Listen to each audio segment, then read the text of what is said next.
സ്വാമിയെ കാണാതെ വന്നപ്പോൾ അവർക്കൊക്കെ കരയിൽ നിന്നവർക്ക് വലിയ ബുദ്ധിമുട്ടായി. ഗുരുദേവൻ വെള്ളം കുടിച്ചിരുന്നത്. ഹലോ ഗൈസ്, ട്രിവാൻഡ്രം മേഷാസിലെ പുതിയൊരു വീഡിയോയിലേക്ക് സ്വാഗതം.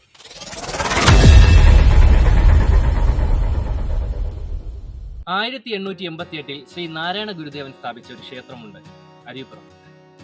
ഇന്ന് ആ ക്ഷേത്രത്തിലെ ഐതിഹ്യങ്ങളും അവിടുത്തെ കുറച്ച് വിശേഷങ്ങളുമാണ് നമ്മൾ പോകുന്നത്. വീഡിയോയിലേക്ക് പോവാം.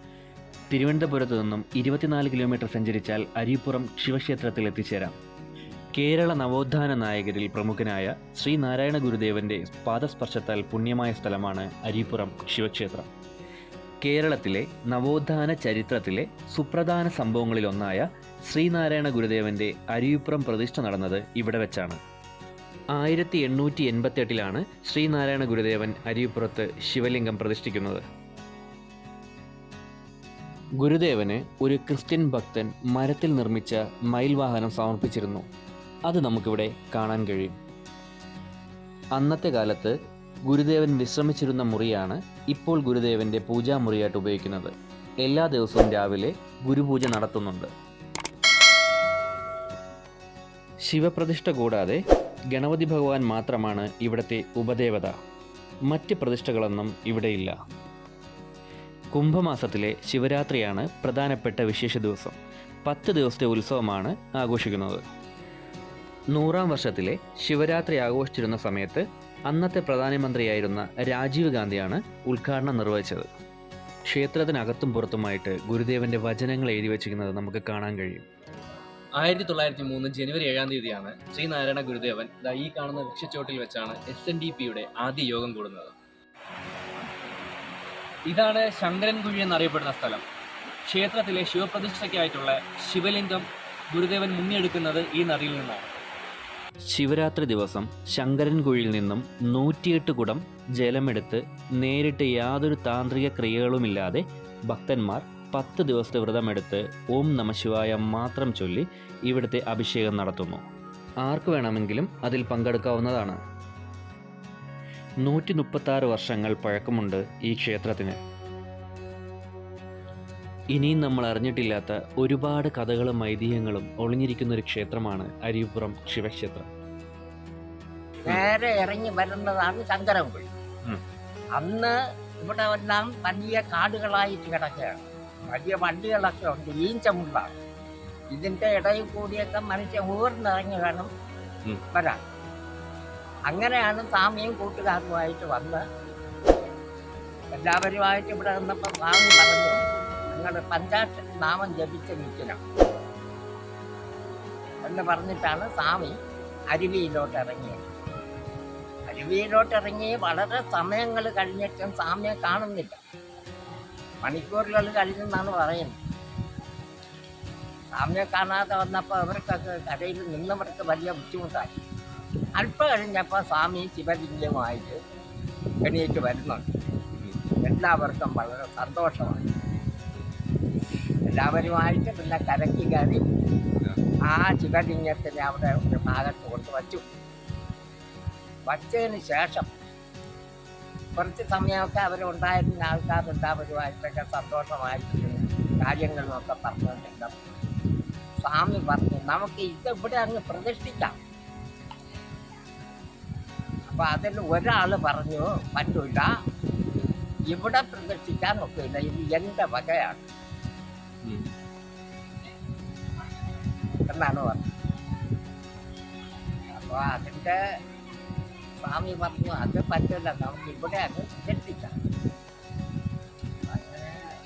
അങ്ങനെ ചെറിയ തർക്കങ്ങളൊക്കെ ഉണ്ടായി. അതിനെക്കുറിച്ച് കൂടുതൽ വിവരം ഒന്നും ഇപ്പം പറയാൻ ഒക്കും.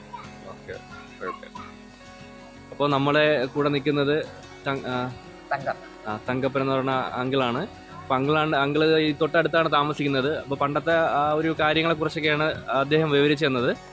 അപ്പോൾ കൂടുതൽ കാര്യങ്ങളൊന്നും പറയാൻ പറ്റത്തില്ല. അപ്പോൾ അറിയാന്നുള്ളത് അദ്ദേഹം പറഞ്ഞു തന്നു. ഓക്കെ, ഒരുപാട് നന്ദിയുണ്ട്. ഈ ക്ഷേത്രത്തിന് വേറൊരു പ്രത്യേകത ഇവിടെയുണ്ട്. സാധാരണ അമ്പലങ്ങളിൽ പ്രതിഷ്ഠ നടത്തുന്നത് ക്ഷേത്രം പണിത് കഴിഞ്ഞിട്ടാണ്. പക്ഷേ ഇവിടെ അങ്ങനെയല്ല.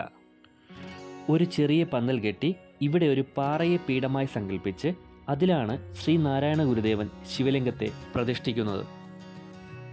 മുഹൂർത്തം പോലും നോക്കാതെയാണ് ഗുരുദേവൻ പ്രതിഷ്ഠ നടത്തിയത്. ശ്രീനാരായണ ഗുരുദേവൻ അരുവിപ്പുറത്ത് വരുമ്പോൾ 2 ഗുഹകളിലാണ് തപസ് അനുഷ്ഠിച്ചിരുന്നത്. ഈ കാണുന്ന പുഴയിൽ നിന്നും സ്നാനം ചെയ്ത് ഈ കാണുന്ന ഗുഹയ്ക്കുള്ളിലാണ് ഗുരുദേവൻ തപസ് ചെയ്തിരുന്നത്.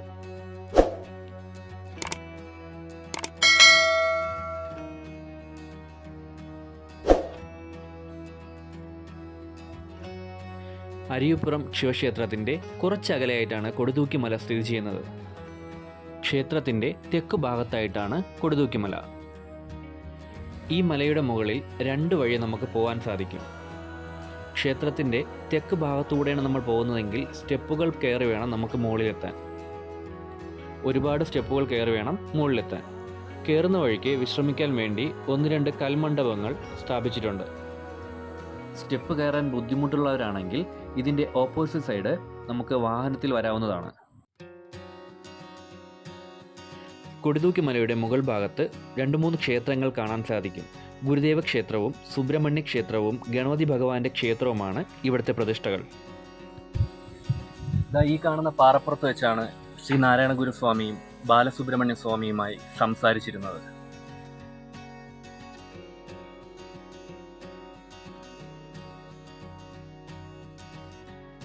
തൊട്ടടുത്ത് തന്നെ നല്ലൊരു വ്യൂ പോയിൻ്റ് ഉണ്ട്.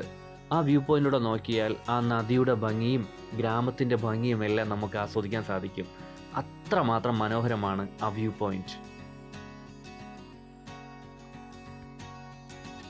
ശ്രീനാരായണ ഗുരുദേവൻ കൊടുതൂക്കിമലയിൽ വരുമ്പോൾ ഈ കാണുന്ന പാറയിടുക്കിൽ നിന്നാണ് വെള്ളം കുടിച്ചിരുന്നത്. ഒരിക്കലും ഈ പാറയിടുക്കിൽ വെള്ളം വറ്റത്തില്ല. അതൊരു അത്ഭുതകരമായ കാഴ്ച തന്നെയാണ്. ഇതാണ് 2ാമത്തെ ഗുഹ. മഴക്കാലം വരുമ്പോൾ ശ്രീ നാരായണ ഗുരുദേവൻ ഈ ഗുഹയ്ക്കുള്ളിലാണ് തപസ് ചെയ്തിരുന്നത്. കൊടുതൂക്കിമലയിലാണ് ഈ ഗുഹ സ്ഥിതി ചെയ്യുന്നത്. ഒരു ജാതി, ഒരു മതം, ഒരു ദൈവം മനുഷ്യന് എന്ന് നമ്മെ പഠിപ്പിച്ച ശ്രീ നാരായണ ഗുരുദേവൻ്റെ കഥകൾ ഇവിടെ അവസാനിക്കുന്നില്ല. എൻ്റെ ചാനൽ നിങ്ങൾ ആദ്യമായി കാണുന്നെങ്കിൽ ചാനൽ സബ്സ്ക്രൈബ് ചെയ്യുക. പിന്നെ ആ ബെൽ ബട്ടൺ ഒന്ന് എനേബിൾ ചെയ്ത് വയ്ക്കണേ. മാക്സിമം ആൾക്കാർക്കൊന്ന് ഷെയർ കൊടുക്കുക. വീഡിയോ ഇഷ്ടമായി ലൈക്ക് ചെയ്യാൻ മറക്കല്ലേ. പുതിയൊരു വീഡിയോയും പുതിയൊരു സ്പോട്ടുമായി കാണും വരെ ട്രിവാൻഡ്രം നിഷാദ് സൈനിങ് ഓഫ്.